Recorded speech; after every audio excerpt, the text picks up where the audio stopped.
Monsoon की बारिशें जहां मौसम को खुशगवार बना रही हैं, वहीं तहसील वागा के इलाके अहमद टाउन गली नंबर 5 के रिहायशियों के लिए यही बारिशें आज़ाब बन चुकी हैं।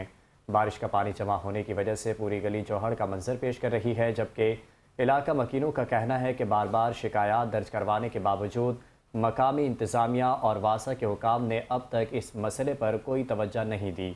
इस हवाले से मज़ीद तफसील जानते हैं नुमाइंदा लाहौर नईम अंसारी से। नईम, बताइएगा। हाँ जी, बिल्कुल ऐसा ही है। इस वक्त मैं तहसील वागा के इलाका अहमद टाउन में मौजूद हूँ। यहाँ पे मानसून की बारिशों का इकट्ठे होने वाला जो पानी है वो मुतलका इलाका मुकीनों के लिए दर्द सर बन चुका है, जबकि इस गंदे पानी की वजह से जो इलाका मुकीन है इस वक्त सरापा एहतजाज है। आइए इनसे बात करते इस हवाले से ये क्या बताते हैं। सर बताइएगा, यहाँ पर गंदा पानी इकट्ठा हुआ है, बिलाखिर टीमें यहाँ पर काम क्यों नहीं कर?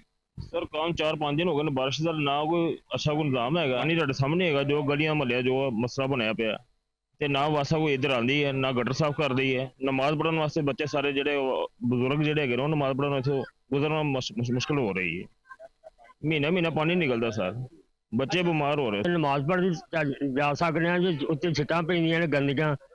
ਅਸੀਂ ਕਬਰਸਤਾਨ ਜਾਣ ਵਾਸਤੇ ਵੀ ਸਾਨੂੰ ਬੜੀ ਦਿੱਕਤ है, कोई साडी गल ही नहीं सुनता। बिल्कुल जी, यहाँ पर आपने इलाका मकीनों की गुफ्तगू सुनी है। इलाका मकीनों का यही कहना है कि बारिशी जो यहाँ पर पानी इकट्ठा हुआ है इसकी निकासी के लिए ना तो यहाँ पर वासा काम कर रही है। ताहाल यहाँ पर सूरत हाल ये है कि मानसून की बारिशों के बाद यहाँ पर जो इकट्ठे होने वाला पानी है वो नमाजियों के लिए दर्द सर बना हुआ है। यहाँ पर इलाका मकीनों ने ये भी शिकायत की है कि यहाँ पर इस गंदे पानी की वजह से जब कोई यहाँ पर फौतगी होती है तो जनाजा लेकर जाना भी बहुत मुश्किल है।